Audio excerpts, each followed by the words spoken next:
Hey guys, welcome to the studio of Gangland Wire back here in cold old Kansas City. But I got a story for you today. I've been kind of remiss in a way, not really paying that much attention to Kansas City. I need to start doing these. I had somebody on YouTube, I think, he said, why don't you do some short bios of all your Kansas City, your main guys? And so I'm starting to do that. This will be the first one. I don't know if it'll be the first one up, but anyhow, Carl Angelo Tuffy DeLuna. He was such an interesting guy, and he figured so big. He was the Artie Piscano character in the movie, in Scorsese movie Casino. He was famous for keeping the notes and the whole nine yards. So, he has a great name, Tuffy. He was born in 1927, to give you an idea of how old he was. And he was an organized crime figure who was really once a really powerful underboss here in Kansas City and recognized really nationwide because of his connection to Nick Civella.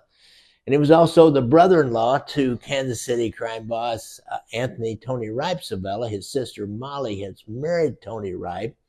And Tony Ripe Civella was the nephew of Nick Civella and the son of Carl Cork Civella. So had those blood ties. You know, Nick Civella and the Civellas, they kept things close. If you weren't in this inner group that they took in and knew a lot about, you were not going to get anything going with them. And so Tuffy, he had a native intelligence. He was a bright guy. He could be personable. He had could do things with a velvet glove, but he had a mailed or an iron fist on the inside of that velvet glove. Nick was a monster. Bob Brown breaks down on Lefty. Lefty and Bob Brown both got a criminal suit for bracket. But Bob Brown got to go outside the commission and all the authorities. They're taking the attitude. Who ain't pull no fucking wool? All right. Bob Brown was his Lefty's emissary. We can't prove it, but he was. Tuffy was born in Brooklyn. He wasn't born in Kansas City. Most of these Civellas, except for Nick, I think, might have been born in Chicago. They were born in Kansas City, but Tuffy was born in Brooklyn and moved to Kansas City as a young man. I don't know much about his life before that. His parents must have brought him here because he had extended family. He had a brother, Frank DeLuna, who was a Kansas City guy, moved to New Orleans or moved to, I think, Shreveport, actually, and spent a lot of his adult life there. I never knew much about him. He's moved back, and he's here in Kansas City now. But Tuffy's who we're talking about. And as he came up, he was an armed robber. He was a traveling armed robber. So back in the 50s, 60s, when he was a young man, come of age and needed to make money, a lot of these guys had robbery crews, and they were traveling around the country robbing grocery stores. One time the FBI in the early 60s followed him and were on him, and he started going west, and he went to Denver. And he met with a guy who was connected to the Small Dome family, who was one of those kind of armed robbers. And then they followed them up to Seattle, and they lost him up there, I believe, but didn't go any further than that. But that's what they were doing. They're traveling around to different grocery stores. I know for a fact, because I know this from a guy, the word was, you don't eat where you shit. You do not do these robberies in Kansas City. And so they were going to other parts of the country. And if you think about it, those robberies of supermarkets, if you're of a certain age, of my age, they were your ATM. They had the cash money. When you got paid on Friday or Saturday, many times you would just take your paycheck to the supermarket and cash it. Or if you put it in the bank, then you would write a check for groceries, and then you'd get $20, $30 cash back. Or you just go in and write a check for cash. It was, that was the ATM of those times. He was just, a guy that was thoughtful and was part of one of these crews. And we know a little about one of these crews because his buddy, his cousin, Sam Palma, got caught. And he was a contemporary. Tuffy may have gone along in this and just didn't get caught. I don't know for sure, but I got a feeling he was just in the background on this one.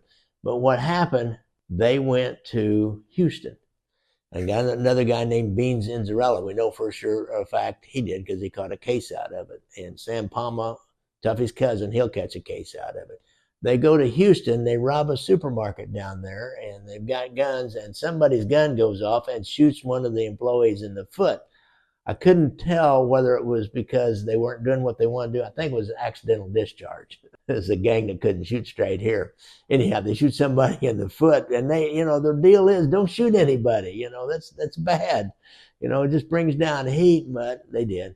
And so part of their scheme was they would mail the guns and the money back to Kansas City. They didn't carry it back, and then they would fly back or rent a car and drive back or get somebody to come and get them, whatever. They would get back different ways. They wanted to be really secretive on how they got in and out of these cities, and they didn't want to be traced back to Kansas City. Then you could maybe figure out kind of who they might be and get pictures or, maybe fingerprints. And so they were doing this for quite a while. Several guys in Kansas City were doing this. I knew one. Ended up being a heroin addict, went in recovery, and he told me about doing this. And he was kind of loosely connected to to the mafia, and he was too much of a wild card. They couldn't really do business with Bill. But anyhow, be that as it may. When they packaged it up, they sent it back to the name of a guy they knew who was a taxi driver in Kansas City. And on the path back, the package broke open. The defense was that the cops found out about it and tore it open. I talked to one of them, an FBI agent who was around during this time. He was a real young agent. And he said, to the best of his knowledge, nobody tore that open. It truly did break open. Broke open.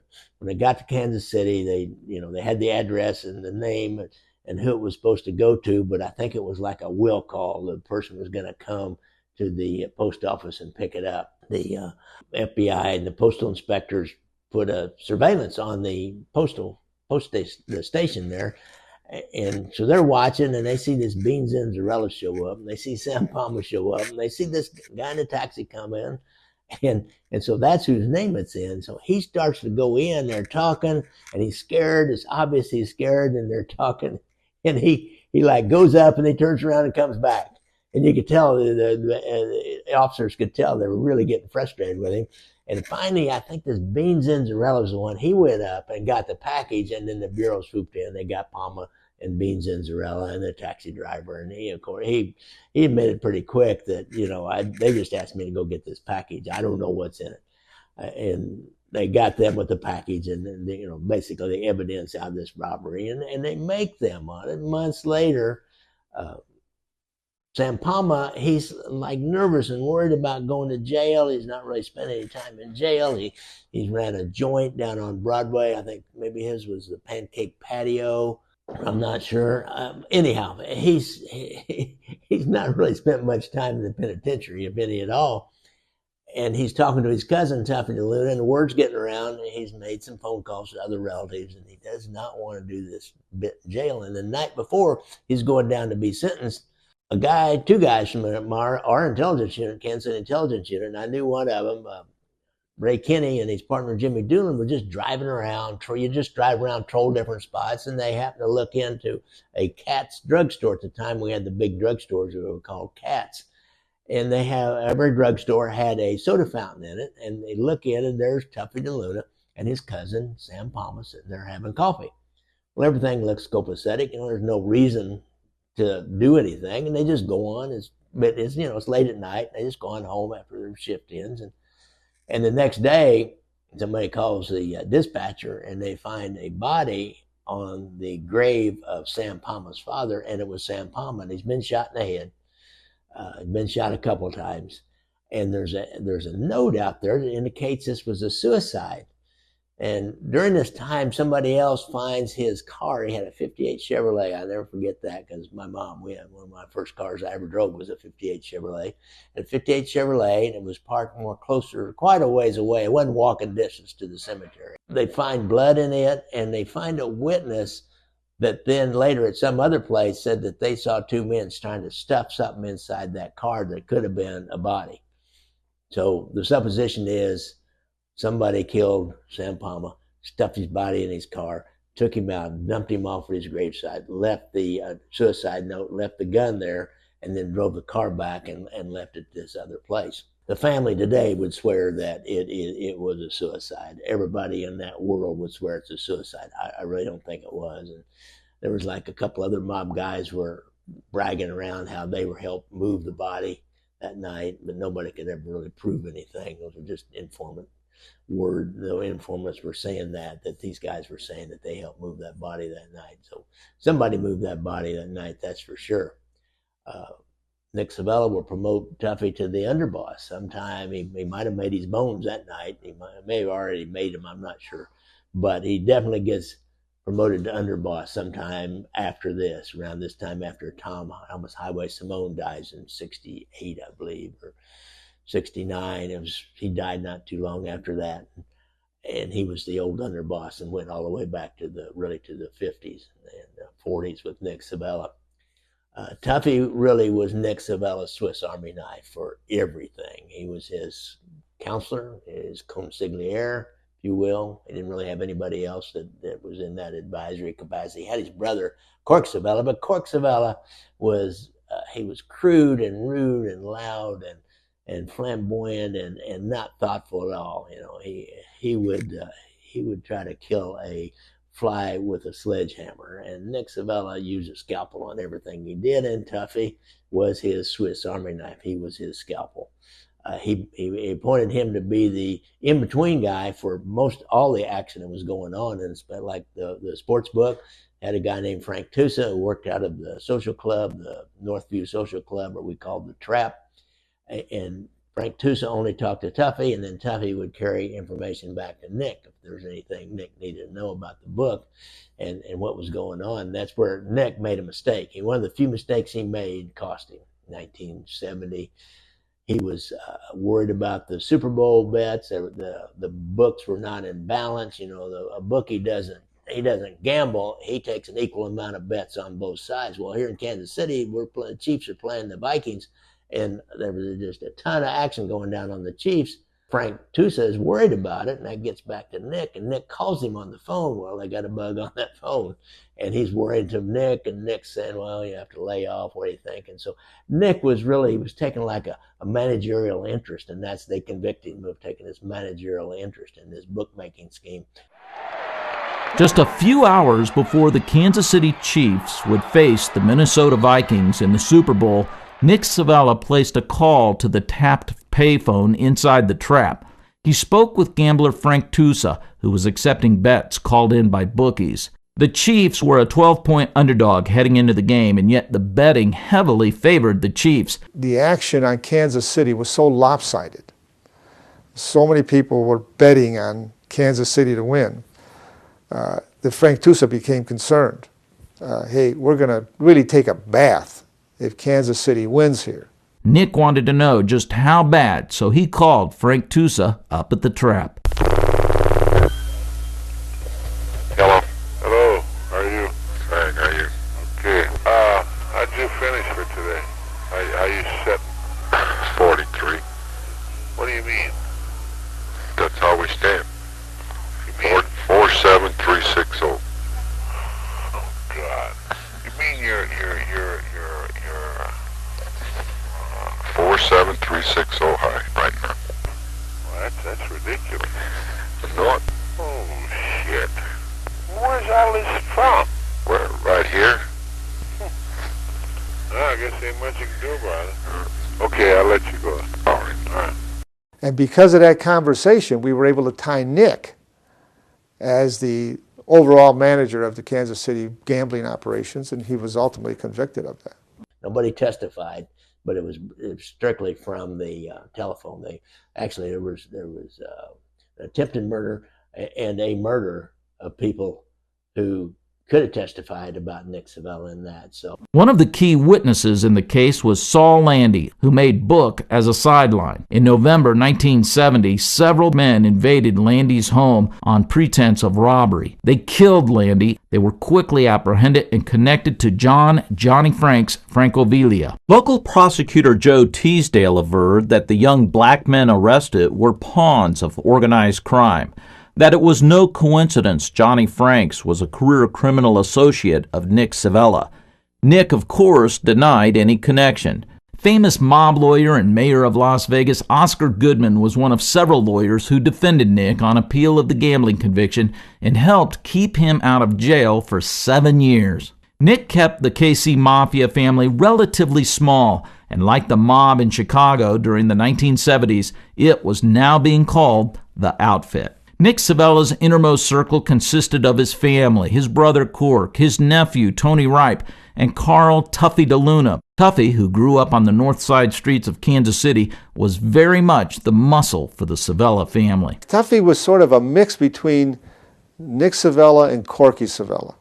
He was Nick's right-hand guy. He was Nick's principal enforcer. I would call him probably Nick's real underboss, even though Corky was believed to occupy that position. I think of all of those guys, that Tuffy was probably the guy that was being groomed to take Nick's place. The Comisano faction of the family, headed by the notorious Willie the Rat Comisano, oversaw fencing of stolen goods. Notwithstanding the cloud of conviction hovering over Nick Civella, the 1970s would prove to be the zenith of organized crime in Kansas City. During this time, the Spiro brothers, Nick, Carl, Mike, and Joe Spiro, S-P-E-R-O, just like Anthony Spiro in New York, they were kind of like young Turks, ne'er-do-wells in that world, if you will, kind of the blue-collar guys of associates of the mob. But Mike Spiro was in the Teamsters. He had a Teamsters position, a business agent or something like that, one of the locals. His older brother, Nick, was well known, and as well as Mike, to be able to get people jobs on the docks and in the truck lines through their Teamster connections. And the Spiros are wanting more Teamster connections, and Nick Civella really was not bringing them in to do anything more. And they wanted, like the younger brother, Carl, was really a professional criminal and had a crew, and he didn't want to have to pay tribute to the Civellas. He wanted more action himself. They may have known about the skim from Las Vegas, which was just starting. I don't know. They may have wanted a piece of that. Nick Spiro, the oldest brother, gets found dead in his trunk. Carl Spiro was in jail at the time on a jewelry robbery, I think. Comes out shortly after and gets with these two brothers, Joe and Mike, and they are going after the Civellas. Civellas find out about this through a series of events. Carl Spiro has gotten a guy out of jail on parole, had him kind of a no-show job. Carl Spiro's cousin, Scratch Cousy, has a meat market, so he claims that he's working for Cousy's meat market. He's not working. Somebody at a Civella-run meat market, a guy who's a bookie named Al Brandemeyer, walks out one night with a bunch of cash because he's also doing bookmaking activities in that meat market. Walks out, and a guy shows up and points two guns on him and puts him in his trunk, takes his money, and then shoots a bunch of rounds into the trunk and starts yelling, hey, you tell Nick Civella the Arab's in town. Well, this Leonard Krigo is the guy that Carl Spiro got out of jail, promised no-show job, and his name was Leonard Krigo, and they called him the Arab. So it's he goes back to jail pretty quick because he was a loose cannon. He was trying to rob a drug dealer, and the police caught him in the act. But, kind of the word's out. The Civellas had picked up another guy and tortured him. When they found his body, he had marks of cigarette burns and stuff on him. And he probably had spilled all the beans that Carl Spiro was wanting to move on the Civellas and move in on them. And Nick Civella is in jail for that old 1970 gambling conviction. Finally, this is 77, I think. Finally, he exhausted all of his appeals because he took it all the way as far as he could, all the delays he could. He's about ready to get out of the penitentiary, and he sends a message back through Cork that I want all unfinished business taken care of when I get back. And that means there's some murders out there, and that means take care of these Spiros.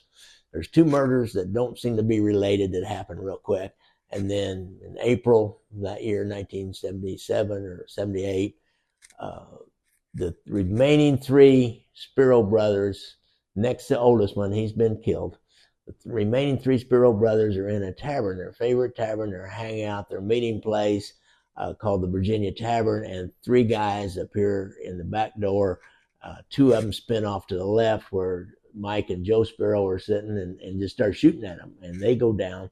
Carl Sparrow's over by the front door, directly across from the back door, and he's on the telephone, and he sees what's happening, and he boogies out the front door down the street, and a masked guy with a shotgun, 12 gauge pump action shotgun, was busting out the front door and chugging down the street with a shotgun, and finally stops and takes aim and pops Carl Sparrow in the back. He goes down. He's going to be a paraplegic the rest of his life. He never slowed down being a criminal, but he had to do it in a wheelchair. Mike is dead, the one who actually was a Teamsters, and they wanted to get a better Teamsters job for him. And Nick Civella chose somebody else. He's dead, and Joe's been wounded. So Joe and Carl now start plotting, because they've got information that Tuffy DeLuna was the guy with the shotgun that day, and Tuffy DeLuna is the guy who led this team, and he was the underboss. And the people that went with him, they've got the names of them, Joe Ragusa and Charlie Mortina, because Joe Sparrow is eventually going to leave a letter after he dies on who was in that team. They go after Tuffy because he was the leader of the team. He's the most important guy. He's the biggest threat. They go after him big time, man, with a sniper rifle. First of all, Joe hides over by his house, and as Tuffy walks in from parking on the street, he walks in, he takes a shot at him with a deer rifle, misses him. I think he was drunk that night anyhow. Misses him, and we sent a couple detectives over. They had an informant that was close to Joe Sparrow at the time, and he told them about it. And they sent two detectives over, and he denied that it happened. And they said, well, what about that hole out there in your siding there? And he said, I don't know, that must have been there a long time. Continue on this plan to kill Tuffy DeLuna. It's kill Tuffy DeLuna with Joe Sparrow. Carl Sparrow gets dynamite from one guy. He gets a remote controlled detonating device from another guy, and Joe Sparrow then gets it from Carl, and he puts it together, and he has a couple of peckerwoods working for him, and one of them's a police informant who's informing about this bomb thing that they're building, and he didn't inform it in time, because one night Joe Sparrow catches Tuffy out in front of this the famous Villa Capri, where Tuffy will be found talking about, the skim and everything. Catches his car out in front on the street, slip the bomb underneath it, and then stand back about a half a block. And when Tuffy goes out and gets in the car to drive off, he hits the button and it doesn't go, and just drive off. And Joe sent one of his guys, Conrad Mintz. He made him walk up and get that sack with the bomb in it. He brings it back. Okay, Tuffy gets away. They're still after Tuffy big time, but we've got that informant inside that little crew, and so we arrest Joe and this Conrad Metz, and the informant was the third one, and they can't make Carl, so Carl's still out there. He's still a threat. He's by this, he's starting to start a used car lot, and Joe will get convicted. Metz will get convicted. Metz will go to jail. Joe will be out on appeal, and he'll walk into a storage facility where he has more dynamite stored and guns and things like that. As he goes in the storage facility, it blows up. Some Civella guys will swear that they blew it up. Other people just say it was accidental detonation of the dynamite he already had. Anyhow, Joe's dead, so it only leaves Carl. And eventually they'll get him. They'll make an effort and put a big, like 29 sticks of dynamite underneath his car with a mercury switch out at his house. And his nephew finds that before he gets in the car. Then they put one at this used car shack where he was supposedly selling used cars. He never sold any cars. He was just fencing and selling drugs and guns and things like that. But that explosion in that used car lot will blow him and his wheelchair clear up through the roof and dump him out in the parking lot. Tuffy DeLuna would have been behind all that. He would have been the guy that hired whoever did that. He probably was even there close by to make sure it happened. He was just that kind of guy. And of course, as I mentioned about this Villa Capri, from the famous casino movie where they pan up and they show that microphone in a corner store. Well, it wasn't in the corner store. It was in this Villa Capri. And Tuffy is sitting there talking to Cork, Nick's brother, about different things in Las Vegas, about the Teamsters, about $25 million. Just say something about a win on that with them. And Tuffy's, finally Tuffy says, we got to find a phone. And then we started following Tuffy, and he's a hard one to follow, man. He is tough. He would stop and look out, see if there's an airplane out there. And the Bureau had brought in about 10 more guys, about 6 guys from the intelligence unit, gave us radios with them, and we all had select cars, and they had 2 airplanes, so one could be up at all times if one started running out of gas. If you remember the famous FBI plane ran out of gas, had to land in the Las Vegas Country Club golf course. We don't want that. So we got 2 planes ready to go. One gets low and they're still moving. They bring the other one up. And finally find him at a bank of payphones in a kind of a hotel in a obscure kind of industrial area that would be right next to I-435. And so they find a bank of payphones and follow him there and get on them. And he's talking to Joe Augusto all the time about what's going on in Las Vegas, talking about sending money back. They called them sandwiches from the Tropicana, talking about what's going on with Lefty and over at the Stardust. And they were talking about the Kansas City mob wanted to get a package together, get some investors that they would then back and help set up with a Teamsters loan and buy out Alan Glick. See, Tuffy had been the guy. He, like I said, it wasn't Chicago, it wasn't Milwaukee, it wasn't Cleveland, it was Kansas City that told Alan Glick he had to sell the Stardust and those other 3 casinos that he had, the Stardust, the Hacienda, and the Fremont, and get out of the business because he wasn't getting on with Lefty. And they'd already told him, you got to do what Lefty tells you to do. They had brought Glick back earlier and talked to Nick, and Nick told him, you got to do what Lefty wants you to do. And that's when Nick or Alan Glick told Nick Civella and Tuffy DeLuna sitting there that, hey, though, Frank Ballesteri said this and Frank Ballesteri said that. And he testified to this. And Nick Civella turned to Tuffy DeLuna and said, well, Fancy Pants thinks he can do something here. He said, you need to get on up there. And Tuffy said, yeah, I'll do that. So see, Tuffy was the guy. Tuffy had been to Chicago and met with IUPA, and he was the guy that went around and did all these kinds of things for Nick, because Nick stayed in the background. He was kind of like Tony Accardo with his upfront bosses. And so Tuffy then was sent out to see Alan Glick and say, you've got to sell the Stardust. You're not doing what we want you to do. And he's in Oscar Goodman's office, sitting behind the desk, the way Alan Glick described it. Lefty tells him, go over to Oscar Goodman's office. Somebody needs to see you. So he goes over there, goes in Oscar's office. There's Tuffy DeLuna sitting there. Tuffy's got his feet up on the desk, supposedly. Tuffy says, hey, you gotta do whatever, make a public announcement or do whatever you gotta do and sell this casino. And Alan Glick kind of like, well, I'm not quite ready to do that. I don't want to do that. And Tuffy said, I'll tell you what, he said, you may find your life expendable, but you won't find the lives of your children expendable. And then named off his wife and kids off a piece of paper he had there. And that was enough for Alan Glick. He did make a public announcement and started trying to sell the casino pretty quick, Stardust and all of them. And he did. Tried to sell it. They sold it to another mob-controlled guy named Al Sachs and something Tabman, Michael or something, Tabman. I don't remember exactly, but sold it to another mob-connected guy. It would be Kansas City's job to go out and tell Glick he was done. Not Milwaukee, not Chicago, not Cleveland. Kansas City. On one occasion, Frank Rosenthal approached Glick and he said, I want you to meet a guy. So they went over to Oscar Goodman's office, and Oscar was not there. Oscar, of course, was the attorney. And when they walked into the office, Tuffy DeLuna was sitting behind Oscar's desk with his feet up on the desk. Mr. DeLuna's demeanor is very vulgar, coarse, and he used many profanities. He said that he and his partners are sick of having to deal with me. He informed me that it was their desire to have me sell the Argent Corporation immediately and to announce the sale as soon as possible. He said that in the event I didn't take his threat seriously, that I might find my life expendable, and he went on to inform me that I might not find my children's lives expendable. Then he looked down at a piece of paper and gave me the names and ages of each of my kids. You want to know the truth?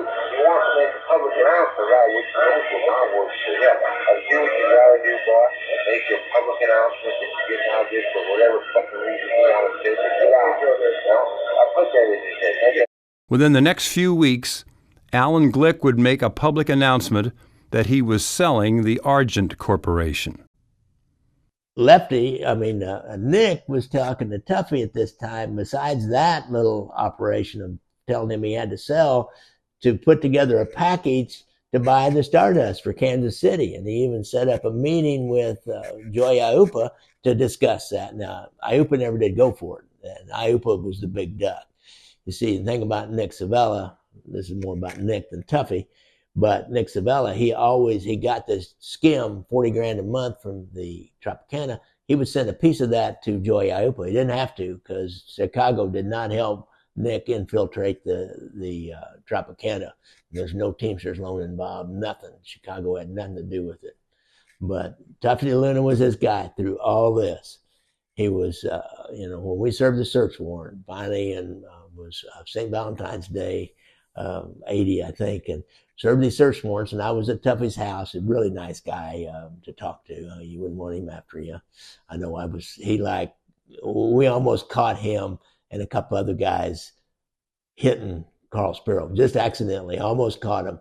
And we drove in, and we saw him driving around this bar, and we got in closer. And I looked in my rearview mirror, and they were behind me, and they just kind of started following along behind me. I think they were suspicious who I was. And I got to a stoplight a few blocks away, and I'm sitting there in the straight go-ahead lane, and they're in the left turn lane. And when the light turned, I just kind of glanced over, and there's Tuffy just staring at me, and he kind of gives me a half a grin, and they take a left, and they're gone. And he had not really seen me before, but, I'm like a 35, 38 something white guy, dressed with, decently, and then a half, just kind of a middle of the road salesman kind of car. But in that neighborhood, I did not fit. Meet Tuffy personally then at his search warrant at his house, and he was very personable. He even joked with this one agent. He had caught him trying to put a beeper up underneath his car because they found the beeper. So they were joking about Tuffy. Said, "Yeah," he said, "I almost caught you, didn't I?" He said, "Yeah, you did." I guess he chased him down the street. But Tuffy had an alarm on his car that would send a signal to a beeper that would just buzz if somebody jostled his car. So he ran out there in the middle of the night and almost caught this agent with the car. That's the second time. He didn't know about the other time he almost got somebody up underneath his car. Some other agents saw it and warned the guy off, and he got out of there. Finally, I'll never forget, we had this FBI agent who was in charge of Tuffy's house. And by this time, it's getting late at night. It's like 2 o'clock in the morning. We've been there since 8. And his kid had gotten all mad. He had a teenage, upper teen boy who'd come home in the middle of this, and he was mad. And matter of fact, I remember Tuffy told his wife, said, "Sandy," he said, "call somebody."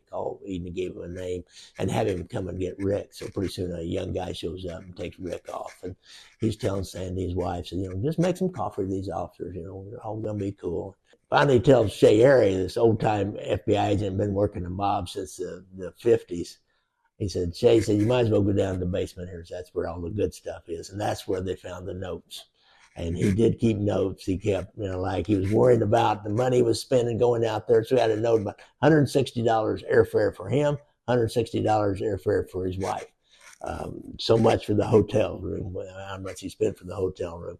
But he also had like the breakdown of the skim in Kansas City. He had these guys' names that were mob guys, like Tiger and Dude and Tommy and who else? Felix and these different guys that we knew were the old school made guys, and they all had a percentage of the skim that was coming back from the trop. Now, I don't know if the skim that was coming down from Chicago that came out of the Stardust, I don't know who got what, but this was about the Tropicana and the skim coming out of that, and a lot of other notes in there about meetings they had, talking about meeting 22 and talking to 22, and somehow they figured out 22 was Iupa in Chicago, and I think 23 was Jackie Cerrone. But anyhow, they put all that together and made the cases, and Tuffy goes to jail in, I think, 1988. He gets about 20 years. And when he comes out, he's really pretty old, and things have moved on. quite a little bit. It comes out in 1998. He died in Kansas City in 2008. One last little personal story about Tuffy DeLuna. I saw a little article in the paper after he'd been back a short period of time. I didn't even know he was out. I'm off. I'm out of the intelligence unit. I'm off doing other things. And said that he was banned from the local casinos after they caught him in there. So I guess somebody recognized he was in there playing blackjack or poker, probably, because he wouldn't be playing the slot machines. He's a big card player. A friend of mine back home once went to a big gin rummy tournament, and he ended up playing across the table from Tuffy DeLuna because he remembered it, because Tuffy, when it came his turn to deal, he'd always try to pass on the deal. And finally, this guy, he didn't know Tuffy from baloney, And finally said, I'm not going to do it. You need to deal. Your turn. He said, oh, okay. So he dealt. And then he finds out later, some guy gets him aside, says, you know who that was you confronted about that dealing thing? He said, I don't know. He said, Tuffy DeLuna. So who's Tuffy DeLuna? This guy didn't know. But Tuffy could not gamble at the casino after they caught him in there. I think I said name. He ends up dying in 2008. So that's kind of an overview of Carl Tuffy DeLuna because of Nick Pileggi and his book Casino and the movie. Artie Piscano, he's like one of the more famous mobsters and supposedly a bumbling mobster, but he really wasn't. He wasn't a bumbler at all. He was a very dangerous guy. He's a very smooth guy. He took care of business. He never talked out of school except on these phones, and maybe in Nick Civella, actually in a house that Nick Civella chose. It was a cool location, but because they were already on these other phones, they bugged that meeting that really laid the skim out. And he wasn't really talking out of school over there at the Villa Capri. It was really like in general. But when we found those secret phones, we were able to follow him and find those secret phones that are pay phones in a hotel with a bank of them. They'd use a different one every time. And even then they'd change out to different phones. But we were so on to him by then, his patterns, it was easy to get onto those next phones. Why, it all came down. But Nick Civella, I never caught him talking to Tuffy a lot, and probably could have convicted him off that conversation, because he talked in the lawyer's office and we got bugs in the lawyer's office. And that's when I found out that Tuffy, listening to those conversations, Tuffy was a real counselor and consigliere to Nick Civella. Nick would bounce things off him. What do you think about this? What do you think about that? Remember, for example, one time he said something, Nick wanted to know, do you think I could call Lefty Rosenthal directly? Because we got to get him to cool down. He's got to cool down. Well, if Lefty was to get a fucking phone call from somebody, it might tone him down, even if he has a press conference. I'm trying to rationalize my own position by me calling him. I'm sure that I've been told more than once, anytime you want to, sure, of course you can call, ask you anything you want, You got a right to.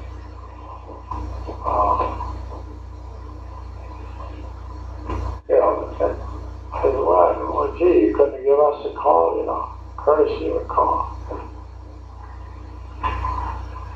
You wanted to call him, Nick, I don't see a fucking thing wrong with it, and they did tell you that.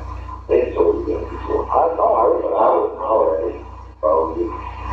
Tuffy said, well, I think you can. He said, we had a meeting about that, and I remember that, and he referred to some meeting in Chicago, and in the end, he did call Lefty direct and told Lefty he needs to cool it, and so he's telling, again, running this by Tuffy, and, what do you think? And he said, he might lie to you.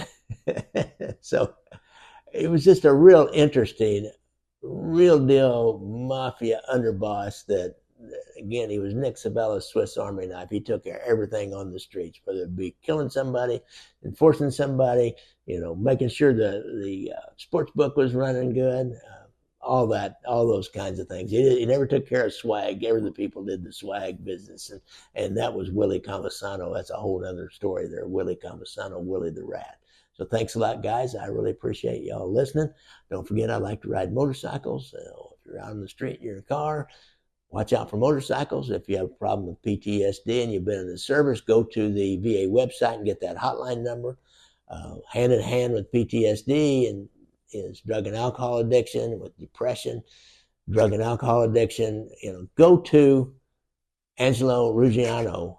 He has his own YouTube and website and everything. He has a hotline number on there. He's a drug and alcohol counselor, former Gambino soldier down in Florida, drug and alcohol counselor. Go see him. Let me know about it if you do. It'd be interesting. Good story. If you have a desire to get on Facebook, or if you're on Facebook, I want you to come to the Gangland Wire podcast group. Boy, we got 50,000 people, and there's tons of good pictures and interesting comments from people who grew up in the neighborhood or new people, and not really. Some of them are mobsters. I can promise you that. They don't ever say they are, but you can just tell by the way they talk. I know I've got one guy who's actually came over from Sicily and was involved with Joe Massino and Sal Batali and that section of the Bonanno family, and I've interviewed him. If I haven't put it out by now, I will eventually. He's on there a lot and can answer questions about that, and so it's just a lot of fun. So don't forget to like and subscribe if you're on Facebook. Give me a review if you're on the audio podcast app, and don't forget I've got the movies out there, Gangland Wire about the Skim, Brothers Against Brothers about the Civella Spiro War on YouTube for only $1.99. I got my book Leaving Vegas. I think the audio on that, you can click on the audio on the links to the transcripts and hear the actual wiretap audios on the